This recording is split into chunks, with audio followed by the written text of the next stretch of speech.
Where these rail cars are right now, we're about 2.5 miles to 3 miles north of the Northwoods Club Road. We are completely surrounded by the Vanderwacker Mountain Wild Forest area.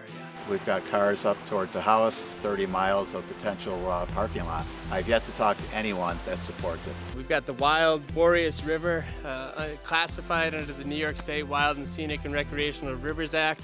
Literally a stone's throw. Arguably, it's a unique and special place throughout the entire world. It has this mix of public and private ownership, but it's all under the umbrella of special protection. It's been protected by the New York State Constitution since 1894, over 100 years of protection in our Constitution. We have probably the most pristine area that you could ever have as a representative slice of wild forest. This plan is not within the character of the surrounding community and natural resources that are available. We've got 92 towns in the park. We've got 130,000 year-round residents. So we need to be able to deal with our own garbage in the park, which is all well and good. What we don't need to use the park for is to store other people's garbage. We don't want to be known as the place that stores the rail cars, for number one. And two, not a railroad any longer. It'll be just a storage area. We have graffiti-ridden rail cars sitting in the town of Minerva, and the people that live here are not very happy about it.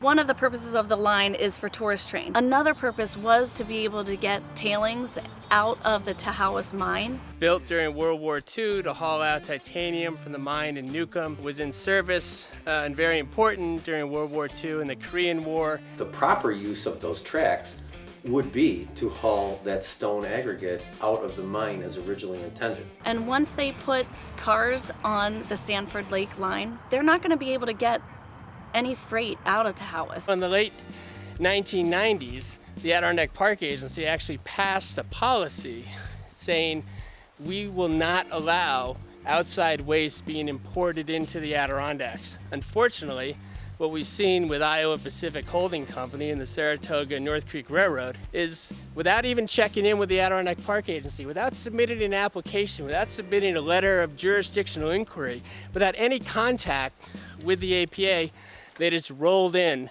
these old junky cars. We sent Mr. Ellis, the president of the railroad company, a whole list of questions, and one of them had to do with, can you provide us documentation showing that the tanks are clean? Can you show us who they're coming from? Can you show us the contract that you have with the third party?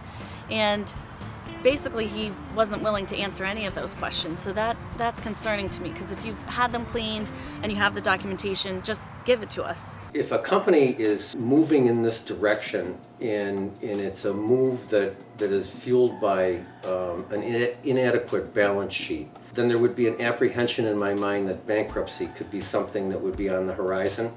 And then I would hate to have all of those cars clogged on that line with no recourse as to how to move them out. My personal feeling on this, if a railroad has to rely on storage, then their business plan may not be what it should be. The company itself is having financial difficulties.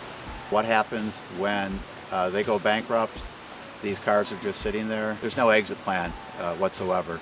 And ultimately, the exit plan would probably cost the state a great deal of money to remove these cars with an environmental situation. Environmental impact of these cars and what they hauled, or what was in them, or what is in them currently, and then the idea of staying there indefinitely. This is a very inhospitable location. In the winter, you see temperatures 20 below, 30 below. In the summer, you see temperatures in the 80s and 90s. These cars are not going to weather well. Certainly not an engineer, but I've been going under that trestle for 35 years with our guest, and it's old. The concrete is starting to break up on it. Obviously, it would need a massive amount of money to ever rebuild that. That ultimately could lock whatever's above the trestle in there permanently. They're basically on the other side of a 70-year-old trestle that possibly could fail at any time, and there'd be no way to get the cars out of there. New Yorkers pay, over $70 million a year in local taxes on the Forest Preserve. We've paid hundreds of millions of dollars over the year just to buy land for the Forest Preserve.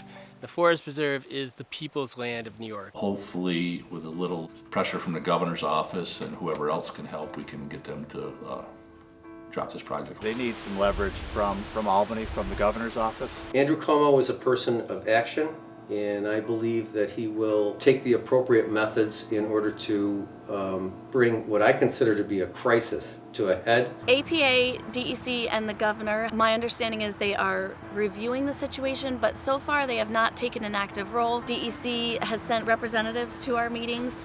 APA, though, has been nowhere to be seen. We need our state agencies to show some leadership. We need Governor Cuomo to show some leadership. This is not what the Adirondack Park is all about, and these state agencies need to get in the game, and fast.